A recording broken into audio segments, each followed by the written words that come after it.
तो हाँ ए बाबू, अरे आ गइल हो आपके हई गरीब छोट भाई रउआ लोगन के खातिर फिर से भोजपुरी के एगो और नयका गानवा के जानकारी लेके त रउआ लोगन के बता दी कि भोजपुरी के जवन ट्रेंडिंग स्टार बाटे जेकर नाम है केसारी लाल यादव बाबू हो।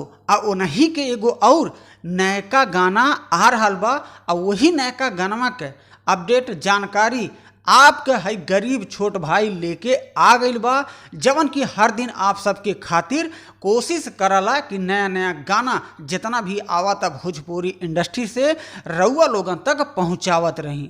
तो चली जा जवन गाना आ रहल बा उ गाना के पोस्टर रउआ लोग हमरे स्क्रीनिया पे देख रहल बानी। अब जौने गाना के टाइटल बा किसमिस बाबू, गाना में ऐसा टाइटल बा किसमिस जवन की भोजपुरी से लोकगीत लेके आ रहल बाटे केसारी जी एकदम बवंडर मचावे के खातिर। आ ई गाना के लिखले बाटे अपन भाई आशुतोष तिवारी जी और ई गाना में म्यूजिक देले बाटे दिनेश रेलहन जी। आ ई वीडियो के जे डायरेक्टर बा उनका नाम बा बाबू पवन पाल जी।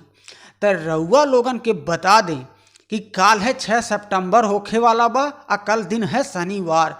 आ शनिवार के सुबह 6:45 पर ए बाबू आ ई गानवा के लॉन्च कल जाई बै म्यूजिक यूट्यूब चैनल पे।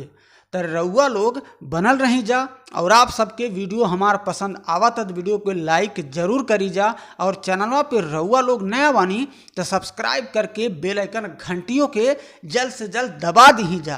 कहे से आपके भाई हर दिन कोशिश करत रही कि आप सब तक नयका नयका गानवा के अपडेट जितना जल्दी हो सके पहुँचावत रहे।